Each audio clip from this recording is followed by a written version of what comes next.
युद्ध, ये हुआ दूसरा, ये हुआ तीसरा। एक ही बार तीनों को लपेट देते हैं। प्रथम कर्नाटक युद्ध को जो है इसको सेंट थोमे के नाम से जानते हैं, सेंट थोमे के नाम से जानते हैं। इसको जो है अंबुर के नाम से जानते हैं, अंबुर के नाम से जानते हैं। इसको जो है सप्तवर्षीय युद्ध के नाम से जानते हैं, सप्तवर्षीय युद्ध।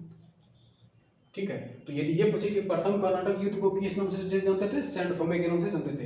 द्वितीय कर्नाटक युद्ध को किस नाम से जानते थे, अंबुर के नाम से जानते थे। और तीसरा कर्नाटक युद्ध को किस नाम से जानते हैं, सप्तवर्षीय युद्ध के नाम से जानते हैं। यदि ऑप्शन में जो है ना ये प्रथम कर्नाटक ना देके सेंट थोमे के नाम से दे देगा तो कंफ्यूज नहीं होना है, क्योंकि सेंट थोमे को ही प्रथम कर्नाटक बोलते हैं और अंबुर का युद्ध को ही जो है दूसरे कर्नाटक युद्ध कहते हैं और सप्तवर्षीय युद्ध जो है वो तृतीय युद्ध है।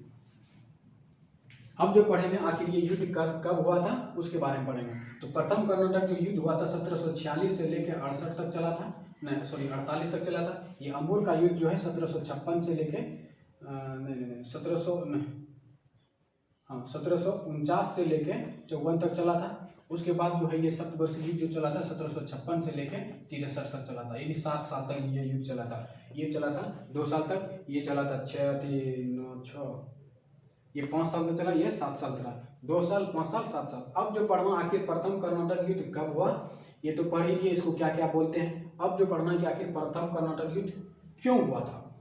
ठीक, ये जो युद्ध हुआ था ना ये हुआ था ऑस्ट्रिया में यूरोप महादेश में ऑस्ट्रिया में उत्तराधिकारी के लेकर, उत्तराधिकारी के लेकर ये युद्ध हुआ था। कौन सा, प्रथम कर्नाटक युद्ध। द्वितीय कर्नाटक युद्ध क्यों हुआ था, द्वितीय कर्नाटक ये युद्ध इसलिए हुआ था कि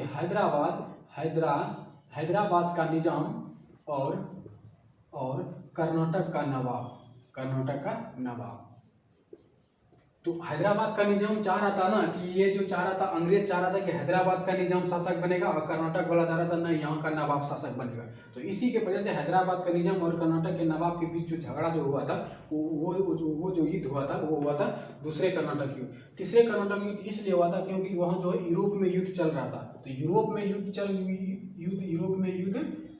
चलने के वजह से हुआ था, यूरोप में युद्ध चलने के वजह से।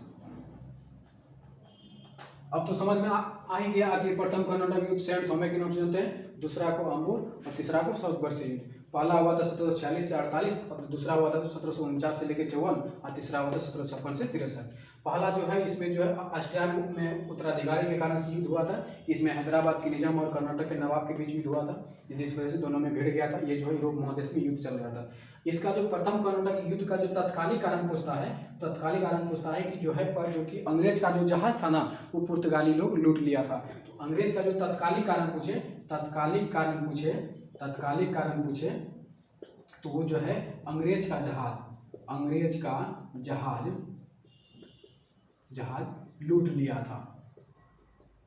ठीक है, तो अंग्रेज का जहाज जो लूट लिया था ना उसी के वजह से भी युद्ध हुआ था। तो देखो मेन तो प्रॉब्लम हुआ था उत्तराधिकारी के वजह से। जब उत्तराधिकारी की वजह से वहाँ पे जो युद्ध हो रहा था ना उसी की वजह से जो है ये लोग भी यहाँ पे युद्ध करना शुरू कर दिया था। लेकिन मेन वजह यह भी बताया जा रहा है कि जो इसका जहाज जो लूट लिया था ना वो भी प्रॉब्लम था। तो समझ में आ ही गया कि यहाँ क्यों किस वजह से युद्ध हुआ था। अब जो पढ़ना है आखिर इस युद्ध की समाप्ति किस संधि के तहत हुई थी। तो प्रथम युद्ध कर्नाटक युद्ध की संधि जो समाप्ति जो हुई थी वो थी एला-बसा की संधि के तहत। ये जो हुआ था ये हुआ था पांडिचेरी की संधि के तहत। पांडिचेरी ये हुआ था पेरिस की संधि के तहत। ये हुआ था पेरिस के संधि के तहत। ये हुआ था पांडिचेरी की संधि। ठीक, अब तो समझ में आ ही गया होगा कि प्रथम कर्नाटक युद्ध की संधि की समाप्ति एलेप्सा संधि के तहत हुआ था और दूसरे कर्नाटक युद्ध की संधि पेरिस की संधि के तहत समाप्त हुआ और तीसरे कर्नाटक युद्ध की संधि पेरिस की संधि और दूसरा हुआ था पांडिचेरी की संधि। तो अब तो पूरी तरह से क्लियर हो गया आखिर प्रथम कर्नाटक युद्ध, द्वितीय कर्नाटक युद्ध, तृतीय कर्नाटक युद्ध। ये जो पूछे ना ये क्वेश्चन में जो है एग्जाम में बार बार यहाँ से क्वेश्चन पूछता है।